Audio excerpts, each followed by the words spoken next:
So everything that happened in 2020, 2021, everything it presented a significant shift in how a lot of people work and live. And especially with like remote work, then you have that driving change and, you know, more people having the option to work anywhere and looking for more space to accommodate home offices.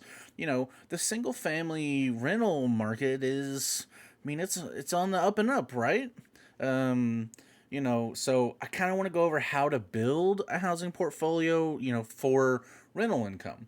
And where we're going to start with that is looking at the current state of the single family housing market. Because according to Gallup, over 60% of workers reported, because of the pandemic, it has shifted them to their home office space. Even if that just means, like kitchen tables, right? It shouldn't come as a big surprise. Some, you know, who now can work from anywhere have used this shift as an opportunity to relocate, especially to somewhere where they can have more space.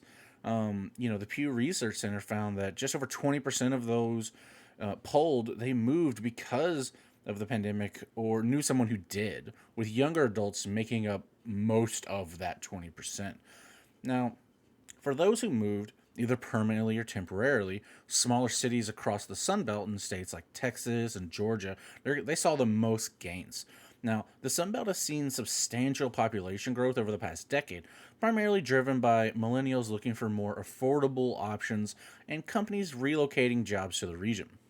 Many investors they're banking on that, right? They want that trend to continue. They're hoping it keeps going, and you should like to buy in very stable markets. Like your preference, it should be markets that have a very solid blue collar workforce demand, such as college towns, state capitals, and other tertiary cities. Demand is one big reason why investors are looking at single family opportunities. Research from the National Home Rental Council shows that the need for more space and affordability are driving people to look at renting single family homes. A study shows single family rental occupancy rates are at 97%. And over half of the landlords cited, increase, leasing speeds. So might be something to think about. So the next thing is we're going to talk about, well, how do you get started, right? Well, you need to make sure to educate yourself. Now, your local real estate investor association can be a great place to start to learn about real estate investing and network with other investors and contractors, insurance agents, and others that you might need to be successful. And you're probably going to need them. Not, you know, at the beginning, you're probably going to need them. It's also important to consider your goals. You can buy real estate for capital gains, for income, both, but it's something of a zero sum game. From there, consider your options. For many single family investors, the goal is to rent the home out for the long term. As with anything, there are some pros and some cons that you got to think about before you just dive in head first. The benefits can include consistent monthly cash flow from rent, potential tax advantages, and increased home value, and less risk than typical investments due to market fluctuations. Of course, on the other side of the coin, you still need to deal with upkeep. Plus, there are additional yearly and monthly fees to consider, and you might lose money when your property is vacant. Regardless of how or why you plan to get into residential investing, there are a few key areas experts, recommend focusing on at the start. So one of the first things we're going to do is we're going to look at your fundamentals. For many potential single family, resident investors, the first consideration is figuring out how much you'll be able to collect in rent each month. Now, that number can drive everything, right?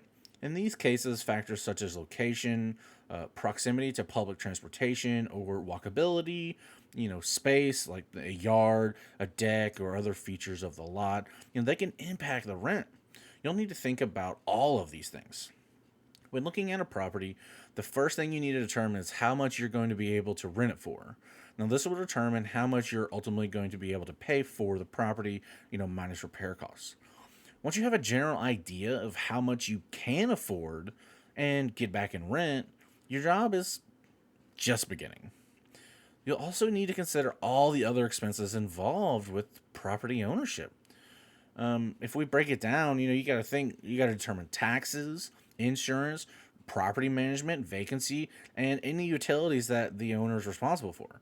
Then take the rent and subtract all the expenses, all right, and subtract your desired profit. The remaining number will give you a rough estimate of what kind of income and cash flow you'll need each month. Another thing to have on hand is reserve funds for emergency replacements. Your roofs, appliances, hot water heaters, HVAC systems. These, they go bad. It happens. So the next thing you need to look at is a big one: your finances. You got to figure out your finances, right? Because how are you going to pay for these new investment properties? Some investors use cash, but getting a mortgage is also an option. Getting financing for an investment property is not as difficult as you might think, especially if they have a low debt to income ratio to start with. Lenders are going to generally want to see 6 months cash on hand to be able to pay the mortgage in case you have a lapse in renters. Another essential cost is insurance. Make sure you don't underinsure. You'll need landlord insurance on this resident, fire and causality. Now, you'll also need liability, and I honestly just consult with your insurance provider about your options. A special potential, liability, because you really need to protect yourself against claims and being sued, right? Now, something else a lot of investors consider is forming an LLC, right? A limited liability company. Now, it's a business entity that can offer some liability protection as well as potential tax benefits.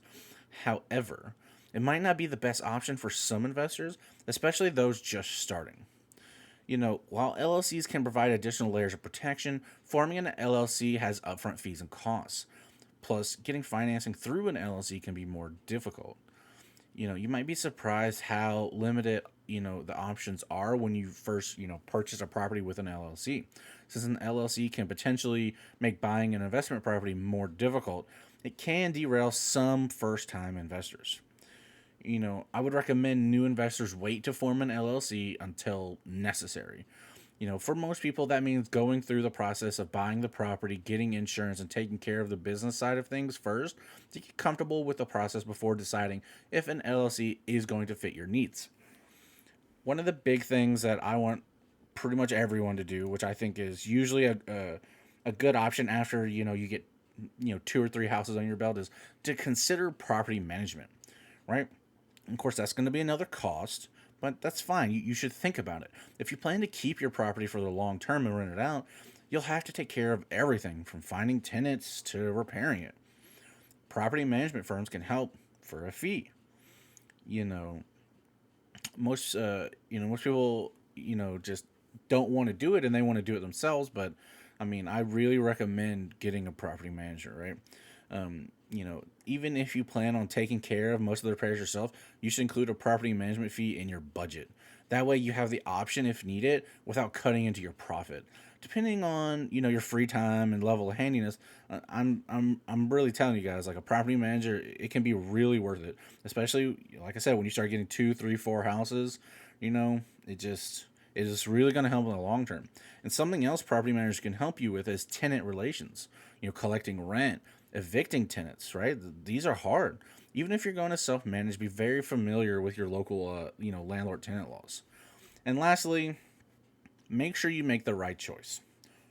But the right choice for you. Regardless if you're a first-time investor or someone who's looking to diversify their portfolio, the residential market is worthy of attention. With a shift in demand coupled with changes in the workforce, certainly potential for investors everywhere. Now, the key is running the numbers and determining the best choice for your needs.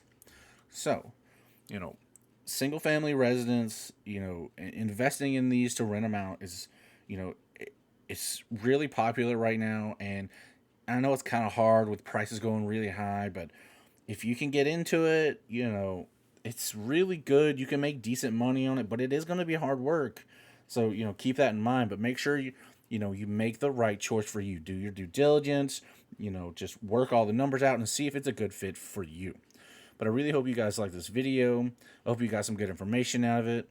If you did, hit that like button. If you're not subscribed, I'd appreciate if you did.